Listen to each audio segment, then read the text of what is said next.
ഇനി ഒരു സ്വസ്ഥതയില്ല, സമാധാനമില്ല എന്ന് നിങ്ങൾ അങ്ങനെ ഒരു മനോഭാവത്തിലൂടെ കടന്നു പോകുകയാണെങ്കിൽ നിങ്ങളുടെ മനോഭാവങ്ങളെ മാറ്റുന്ന, നിങ്ങളുടെ ബലഹീനതകളെ സഹതാപം കാണിക്കുന്ന, നിങ്ങളുടെ ബലഹീനതകളെ നിങ്ങളെ തികഞ്ഞവനാക്കി തീർക്കുന്ന ഒരേ ഒരു സ്നേഹമുണ്ട്. അതെന്റെ അപ്പായുടെ സ്നേഹമാണ്. ആ സ്നേഹത്തിന് അതിർവരമ്പുകളില്ല, ആ സ്നേഹത്തിന് ഒരു മതിലുകളില്ല. വചനം വായിക്കുമ്പോൾ എഴുതി വെച്ചിരിക്കുന്നത് എന്താണ്? ഒരു ചുവരുണ്ടായിരുന്നു, അതിനെ പോലും ദൈവം ഇടിച്ചു കളഞ്ഞു തന്റെ ക്രൂശീകരണത്തിലൂടെ. ആ തിരശ്ശീല, ജാതീയ തിരശ്ശീലകളെ കീറിക്കളഞ്ഞുവെന്ന് നമുക്ക് ബൈബിൾ വായിക്കുന്നുണ്ട്. എന്ന് പറഞ്ഞാൽ യേശുവിന്റെ മുമ്പിൽ ജാതിയെന്നോ മതമെന്നോ വ്യത്യാസമില്ലാതെ സകല മനുഷ്യരെയും ഒരുപോലെ കാണുന്ന ഒരേ ഒരു വ്യക്തി, അത് നമ്മുടെ യേശു ക്രിസ്തു മാത്രമാണ്. ഈ ലോകത്തിനകത്ത് ഒത്തിരി മത പണ്ഡിതന്മാരുണ്ടായിരുന്നു, സാമൂഹ്യ പരിഷ്കർത്താക്കൾ ഉണ്ടായിരുന്നു. എന്തിനേറെ പറയുന്നു, ശ്രീ അയ്യങ്കാളിയെ പറ്റി നാം ഇപ്പോൾ ഒത്തിരി കാര്യങ്ങൾ കേൾക്കാറുണ്ട്. ഇങ്ങനെ തുടങ്ങി ശ്രീനാരായണ ഗുരു, വക്ക അബ്ദുൽ ഖാദർ മൗലവി, ഇങ്ങനെ തുടങ്ങി പല വ്യക്തികളെ നമുക്കറിയാം. ഇവരൊന്നും ചെയ്തിട്ടുണ്ടെന്നല്ല, ഇവരൊന്നും ദോഷമായി പ്രവർത്തിച്ചിട്ടുണ്ടെന്നല്ല പറയുന്നത്. ഇവരെല്ലാം ഓരോ സമുദായത്തിന് വേണ്ടി നിന്നപ്പോൾ സമുദായം നോക്കാതെ, മതം നോക്കാതെ എന്റെ യേശു സകലർക്കും വേണ്ടി നിന്നു. പുലയ സമുദായത്തിന് വേണ്ടി. പുലയന്റെ മക്കൾക്ക് വിദ്യാഭ്യാസം കൊടുത്തില്ലെങ്കിൽ നിങ്ങളുടെ പുരയിടങ്ങളിൽ പുല്ല് മുളയ്ക്കത്തില്ല എന്ന്, നിങ്ങളുടെ പറമ്പുകളിൽ നിങ്ങൾക്ക് ഒന്നും ലഭിക്കത്തില്ല, അല്ലെങ്കിൽ പണിയെടുക്കത്തില്ല എന്ന് മുദ്രാവാക്യം ഉയർത്തിക്കൊണ്ട് അയ്യങ്കാളി പുലയാർക്ക് വേണ്ടി നിന്ന വ്യക്തിയാണ്. ശ്രീനാരായണ ഗുരു എന്ത് ചെയ്തു? അമ്പലങ്ങൾ പൊളിച്ച് അവിടെ പള്ളിക്കൂടങ്ങൾ പണിയണമെന്ന് പറയുന്ന വ്യക്തിയാണ്.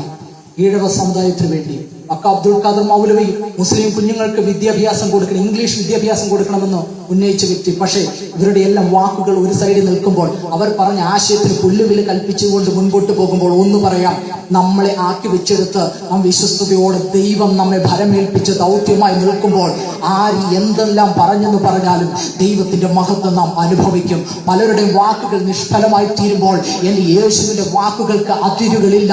എന്റെ യേശുവിന്റെ വാക്കുകൾ ഇന്ന് നടന്നുകൊണ്ടിരിക്കുന്നത് സമകാലിക സംഭവങ്ങൾ എടുത്തു നോക്ക്.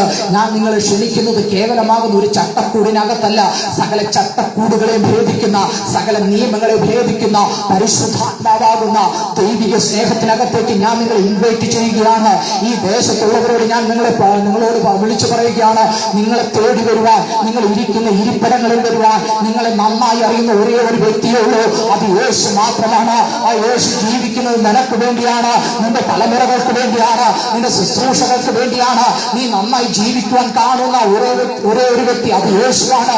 പലരും നിന്റെ നാശം കാണുമ്പോൾ, കൂടെ ഇരിക്കുന്നവർ നിനക്കെതിരായി നിൽക്കുമ്പോഴും നിന്റെ നല്ല ഭാവി കാണുന്നത്, നിന്റെ അധ്വാന ഫലം നീ തിന്നണമെന്ന് ആഗ്രഹിക്കുന്ന ഒരേ ഒരു വ്യക്തി അതെന്റെ യേശു മാത്രമാണ്. അതുകൊണ്ട് വചനം പറയുന്നത്, യഹോവയെ ഭയപ്പെട്ട് അവന്റെ വഴികളിൽ നടക്കുന്ന മനുഷ്യൻ ഭാഗ്യവാൻ. നിന്റെ കൈകളുടെ അധ്വാന ഫലം നീ തിന്നും, നീ ഭാഗ്യവാൻ. നിനക്ക് നന്മ വരും. ഹല്ലേലൂയ. നിനക്ക് നന്മ ഉണ്ടാകണമെങ്കിൽ, നിനക്ക് സ്വസ്ഥത ഉണ്ടാകണമെങ്കിൽ, നിനക്ക് സന്തോഷം ഉണ്ടാകണമെങ്കിൽ, നിന്റെ കുടുംബത്തിനകത്ത് സ്നേഹം നിലനിൽക്കണമെങ്കിൽ നീ തിരിയേണ്ടത് ഈ ലോകത്തിലേക്കല്ല, സകല ലോകത്തിലെയും സൃഷ്ടികളെയും സൃഷ്ടിച്ച സൃഷ്ടിക്കും പിതാവായ ആദ്യവും അന്ത്യവുമായ നമ്മുടെ യേശു ക്രിസ്തുവിലേക്ക് തിരുവാൻ നീ തയ്യാറാകണമെങ്കിൽ, നിന്റെ ജീവിതത്തിനകത്ത് നഷ്ടപ്പെട്ടു പോയത്, നിന്റെ ജീവിതത്തിനകത്ത് നശിച്ചു പോയ ചിലത്, കൂടെ നിന്നെ അകറ്റി മാറ്റിയതെല്ലാം നിന്നിലേക്ക് വന്നു ചെയ്യുവാനിടയായിത്തീരും. എവിടെ നിനക്ക് നാശമുണ്ടായോ, എവിടെ നീ പരാജയപ്പെട്ടു പോയോ, അവിടെയാണ് നിന്റെ മേൽ ദൈവത്തിന്റെ വാഗ്ദത്തം നിവർത്തീകരിക്കപ്പെടാൻ പോകുന്നത്. ദൈവം നിന്നോട് പറഞ്ഞ പല വാഗ്ദത്തങ്ങൾ വന്നു ചേരുന്നില്ല എങ്കിൽ, ദൈവമേ നിന്റെ സ്നേഹത്തിനകത്ത് തന്നെ നിലനിർത്തണമേ, നിന്റെ സാന്നിധ്യം തന്നെ മൂടണമേ എന്ന് വിളിച്ചു പറയുമ്പോൾ ദൈവിക സാന്നിധ്യം നമ്മെ മൂടുവാനിടയായിത്തീരും. ദൈവിക സ്നേഹത്തിന് അതിർവരമ്പുകളില്ല എന്ന് ഞാൻ നിങ്ങളോട് സ്പഷ്ടമായി വിളിച്ചു പറയുമ്പോൾ, അങ്ങനെയെങ്കിൽ നിങ്ങൾ മറ്റുള്ളവരെ കരുതുക, മറ്റുള്ളവരെ സ്നേഹിക്കുക, മറ്റുള്ളവരുടെ വിശപ്പ് മാറ്റുക, മറ്റുള്ളവരുടെ ദാഹം അത് മാറ്റുക. അത് ദൈവം നിങ്ങൾക്ക് വേണ്ടി വെച്ചിരിക്കുകയാണ്. നിങ്ങൾ ഏത് മതത്തിൽപ്പെട്ടു എന്ന് ഞങ്ങൾക്ക് വിഷയമില്ല. പക്ഷേ ദൈവത്തെ അറിയുന്ന ദൈവത്തിന്റെ മക്കൾക്ക് ഒരു നന്മയ്ക്ക് മുടക്കം വരാതെ ദൈവം അത്ഭുത വഴികളെ തുറക്കുന്നുവെങ്കിൽ ഇന്ന് രാത്രി വിളിച്ചു തരാ, എന്റെ യേശു എനിക്ക് വേണ്ടി ജീവിക്കുകയാണ്, എന്റെ യേശു എന്നെ നന്നായി അറിയുകയാണ്. ഓ റബലാശന്തര വൈഡര വീരേരക, ഓ വീരശാരക ഹന്തല റഗന വൈഡേരെ, ജുഡന വൈശന്തേര ഹന്തല റഗന വൈഡേരെ, ജൂഡാധാര ഓ വീരേരക അന്യ ഭാഷകൾ ദൈവത്തെ സ്തുതിച്ചു തുടങ്ങിയാട്ടെ. മരിച്ചവരുടെ മൗനത്തിൽ ഇറങ്ങിയവരാണ് യഹോവയെ സ്തുതിക്കാതിരിക്കുമ്പോൾ ഒരേ ഒരു ആയുസ് ഈ ഭൂമിയിലുള്ളൂ. ഈ ആയുസ് ദൈവത്തിന് വേണ്ടി കൊടുത്തിട്ട് എന്റെ യേശു ജീവിക്കുന്നു, അവൻ എനിക്ക് വേണ്ടി നിത്യജീവനെ തന്നിരിക്കുക. ഈ ലോകത്തിലെ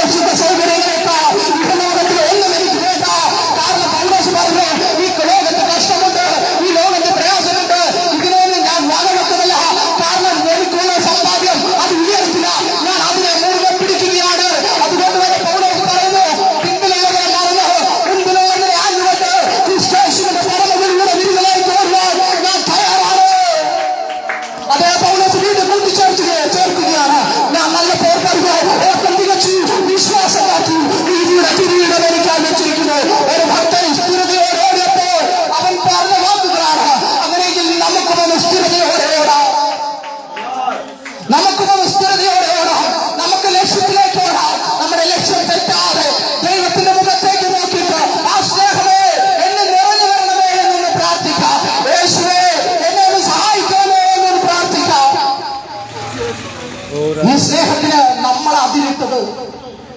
നമ്മളല്ലേ ഇതിനൊരു മതം ഉണ്ടാക്കി കൊടുത്തത്. ബൈബിളിനകത്ത് എവിടെയെങ്കിലും പറഞ്ഞിട്ടുണ്ടോ യേശു എന്ന് പറയുന്ന ഒരു മതമാണെന്ന്? നമ്മളാണ് പറഞ്ഞത് ഇതിനെ ഒരു മതമാക്കി ചിത്രീകരിച്ചത്.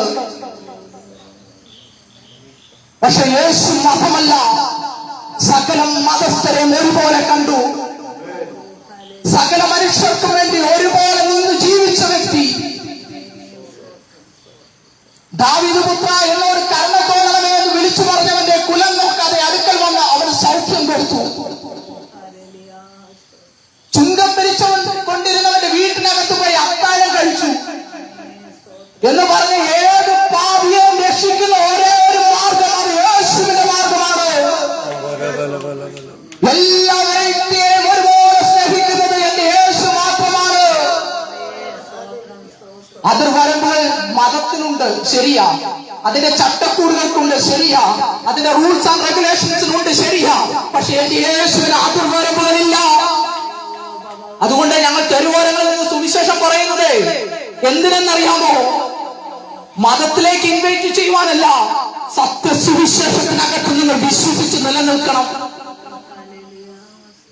നിങ്ങൾ ഇന്ന രാഷ്ട്രീയ പാർട്ടിയിൽ നിന്ന് ഇന്ന പാർട്ടിയിലേക്ക് വരുവാൻ ഞങ്ങൾ നിങ്ങളെ ആഹ്വാനം ചെയ്യുന്നില്ല. ഇന്ന സഭയിൽ നിന്ന് ഇന്ന സഭയിലേക്ക് ഞങ്ങൾ നിങ്ങളെ കൊണ്ടുവരുവാനും ആഗ്രഹിക്കുന്നില്ല. പക്ഷെ ഒന്ന് നിങ്ങൾ മനസ്സിലാക്കണം, നിങ്ങൾക്ക് വേണ്ടി ജീവൻ കൊടുത്ത യേശു ഉണ്ട് എന്ന്. യേശു എന്ന് കേൾക്കുമ്പോൾ ഒരു രണ്ട് വാക്കിനകത്ത് ഒതുങ്ങുമെങ്കിലും എക്കാലത്തും ജീവിക്കുന്ന രക്തസാക്ഷി എന്നുള്ളത് അതിന് പേര് കേട്ട ഒരേ ഒരു വ്യക്തി യേശുവാ. രാഷ്ട്രീയ നേതാക്കൾ പറയും ഞങ്ങൾക്ക് രക്തസാക്ഷികളുണ്ട് എന്ന്. രക്തസാക്ഷി എന്ന് പറഞ്ഞാൽ മരിച്ചു ജീവിക്കുന്ന വ്യക്തിക്ക് പൊതുവെ നമ്മൾ രക്തസാക്ഷികൾ എന്ന് പറയുന്നത്. പക്ഷെ പാർട്ടിക്കാർ മരിച്ചു പോയതിനെ രക്തസാക്ഷി എന്ന് വിശേഷിപ്പിക്കാറുണ്ട്. അതവിടെ നിൽക്കട്ടെ.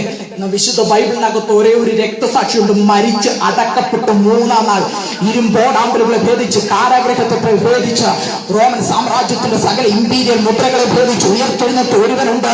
അവനാണ് യഥാർത്ഥ രക്തസാക്ഷി, അവനാണ് ജീവന്റെ ബല. അതുകൊണ്ട് എനിക്ക് ആരെയും പേടിക്കുവാനില്ല. അതുകൊണ്ട് ആ തന്റെ ഇടത്ത് നിന്നപ്പോഴേ ആശാര്യ ഉപദേശിച്ച് ദൈവത്തെ ഉയർത്തിയത്. പല അഭിഷക്തന്മാർ ധൈര്യത്തോടെ നിന്ന് സുവിശേഷം പറഞ്ഞതേ ഇതിനകത്ത് ഇതൊരു മതമായിട്ട് കാണാതെയായിരുന്നു. ഇന്നാ നമുക്ക് സുവിശേഷം പറയാൻ ഒരു മടിയാ. എന്താ കാരണം എന്നറിയോ? നമ്മൾ ഇതിന് അതിരിട്ടു. ഇതിന് പെന്തക്കോസ്തുകാരെന്ന് എന്ത് പേരിട്ട് കൊടുത്തത്. പെന്തക്കോസ്തു എന്ന് പറയുന്ന ഒരു കാർ അങ്ങനെ ഇറങ്ങിയിട്ടില്ല. അങ്ങനെ ഒരു കാർ ഇല്ല. ബെൻസും BMW ഒക്കെ ഉണ്ട്. പെന്തക്കോസ്തു കാർ എന്ന് പറയുന്നവരില്ല. പക്ഷേ പെന്തക്കോസ്തിന്റെ അനുഭവം ഉണ്ടായിരുന്നു. അതാ മർക്കോസിന്റെ മാളിക മുറിക്കകത്ത് തുടങ്ങിയത്. എന്നാ പെന്തക്കോസ്തുകാർ അല്ലെങ്കിൽ പെന്തക്കോസ്ത് സഭകൾ ഉടലെടുക്കുന്നത് 19-ാമത്തെ നൂറ്റാണ്ടിൽ. റോമൻ കാത്തലിക്സ് ആണ് ആദ്യമായിട്ട് പുറത്തു വരുന്നത്. ക്രൈസ്തവ സഭാ ചരിത്രം പഠിക്കുമ്പോൾ 19-ാം നൂറ്റാണ്ടിലാണ് പെന്തക്കോസ്ത് സഭകൾ ഉടലെടുക്കുന്നത്. എന്നാൽ പെന്തക്കോസ്തിന്റെ അനുഭവമാണ് ആദ്യം മുതൽ ഉണ്ടായിരുന്നത്. അനുഭവത്തെ കൈവെടിയരുത്. സഭകൾ ഉടലെടുക്കുന്ന ഇതിനകത്ത് പല കാര്യങ്ങളും നടന്ന്, പല ഉണർവുകൾ നടന്നതിന്റെ ഫലമായിട്ടാണ് 19-ാം നൂറ്റാണ്ടിൽ പെന്തക്കോസ്ത് സഭകൾ ഉണ്ടാകുന്നത്. പക്ഷെ ഇനിയും ഈ പെന്തക്കോസ്ത് സഭകൾക്കകത്ത് വീണ്ടും ഒരു ഉണർവ് ഉണ്ടാകത്തില്ല എന്ന് പറയാനും പറ്റത്തില്ല. അതുകൊണ്ട് വിശുദ്ധിക്കും വേർപാടിനും വേണ്ടി നിൽക്കുന്ന ഒരു കൂട്ടർ എഴുന്നേൽക്കണം. ന്യായത്തിന്, ന്യായപാലനത്തിന് വേണ്ടി എഴുന്നേൽക്കണം. വിശുദ്ധിക്ക് വേണ്ടി എഴുന്നേൽക്കണം. വിശുദ്ധ ജീവിതം നയിക്കുവാൻ എഴുന്നേൽക്കണം. അതിനുവേണ്ടി നമുക്ക് നമ്മെ തന്നെ വിട്ടുകൊടുക്കാം.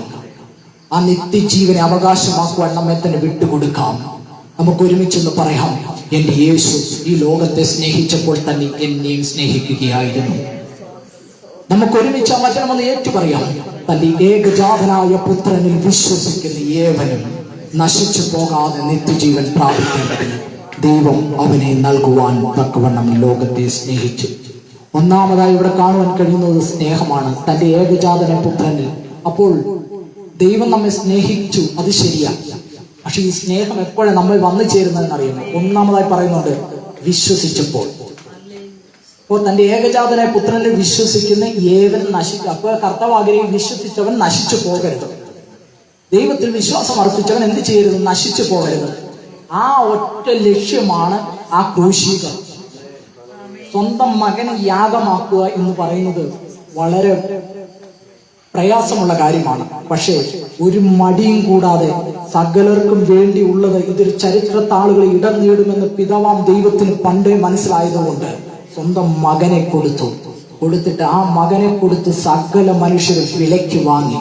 ഇന്ന് എനിക്കൊരു കാര്യം നേടണമെങ്കിൽ എനിക്ക് പൈസ കൊടുക്കണം. പക്ഷേ എൻ്റെ കർത്താവിന് പൈസയ്ക്ക് എൻ്റെ കയ്യിൽ നിന്ന് പൈസ വാങ്ങിയിട്ടല്ല, എൻ്റെ കയ്യിൽ നിന്ന് എൻ്റെ വസ്തുവകകൾ വാങ്ങിയിട്ടല്ല എനിക്ക് ജീവൻ കൊടുത്തത്. കാരണം ഞാൻ എൻ്റെ അമ്മയുടെ ഉദരത്തിനകത്ത് ഉരുവാകുന്നതിന് മുമ്പേ എൻ്റെ യേശു, ഞാനൊരു പാപിയായി തീരാതിരിക്കാൻ വേണ്ടി എൻ്റെ യേശു എനിക്ക് വേണ്ടി വില കൊടുത്തു. പാവപങ്കലമാകുന്ന ജീവിതത്തിനകത്ത് ഞാൻ കിടന്ന് എനിക്ക് ഒരു ഗതിയും വരത്തില്ല. ഒരു പക്ഷെ ഈ ഒരു സുവിശേഷത്തെ ഉയർത്തിപ്പിടിക്കുവാൻ ഞാൻ യോഗ്യനായി തീരത്തുമില്ലായിരുന്നു. പക്ഷെ ഇതെല്ലാം മുന്നാൽ കണ്ട് നമ്മൾ ജനിക്കുന്നതിന് മുമ്പേ തന്നെ കർത്താവ് വില കൊടുത്തു. കർത്താവ് വില കൊടുത്തിട്ട് സൗജന്യമായി എന്ന് പറഞ്ഞ പിതാവാം ദൈവത്തിന് തോന്നിയ സ്നേഹം പുത്രനിലൂടെ സാധ്യമാക്കി തീർത്തതിന് ശേഷം പുത്രൻ സൗജന്യമായി തന്റെ കൃപ നൽകി. അപ്പൊ കൃപ നൽകുമ്പോൾ ഒന്ന് വ്യക്തമാണ്, ന്യായപ്രമാണവും കൃപയും തമ്മിൽ വ്യത്യാസമുണ്ട്. ന്യായപ്രമാണം രണ്ടുണ്ട്. ദൈവിക ന്യായപ്രമാണവും മോശയുടെ ന്യായപ്രമാണവും ഉണ്ട്. മോശയുടെ ന്യായപ്രമാണം ഒരു വ്യക്തിയെയും രക്ഷിച്ചതായിട്ട് കാണുവാൻ കഴിയുന്നില്ല. എന്നാൽ ദൈവിക ന്യായപ്രമാണമാണ് സകലത്തിനെ രക്ഷിക്കാനിടയായി തീർന്നത്. അങ്ങനെ രക്ഷിച്ച് എന്ത് ചെയ്തു? പിതാവാം ദൈവത്തിന് തോന്നിയ സ്നേഹം പുത്രനിലൂടെ സാധ്യമാക്കി പുത്രൻ നമ്മെ സൗജന്യമായി കൃപയ്ക്കകത്ത് നിർത്തിയിട്ട് ഒരു കാര്യം കൂടി കൂട്ടിച്ചേർത്തു. ഇനി ഈ കൃപയ്ക്കകത്തുനിന്ന് പുറത്തോട്ട് നീ വഴുതി വീഴരുത്. ചാൻസുകൾ വരും. ഈ കൃപയ്ക്കകത്ത് നിലനിൽക്കണം. ഈ കൃപയ്ക്കകത്ത് നീ തികഞ്ഞവനായി തീരണമെന്ന് മനസ്സിലാക്കിയപ്പോൾ എന്ത് ചെയ്തെന്നറിയുമോ? സത്യത്തിന്റെ ആത്മാവെന്ന മറ്റൊരു കാര്യസ്ഥനെ ഞാൻ നിങ്ങൾക്ക് അയച്ചു തരും. അവൻ സകല സത്യത്തിലും നിങ്ങളെ വഴി നടത്തും. ഇത് വെറുതെ പറഞ്ഞതാണോ? നീ കൃപയ്ക്കകത്ത് നിൽക്കണമെന്ന് ഏറ്റവും കൂടുതൽ നന്നായി ആഗ്രഹിക്കുന്ന അപ്പനും അമ്മയല്ല, ദൈവമാണ്. ദൈവം ആഗ്രഹിച്ചിട്ട് സ്വന്തം ആത്മാവിനെ നമുക്ക് തരിക. പല ആത്മാവൊന്നുമില്ല, ആത്മാവ് ഒന്നേ ഉള്ളൂ. ശരീരം പലതാണെങ്കിൽ ആത്മാവ് ഒന്നാണ്. നമ്മളെല്ലാം ക്രിസ്തു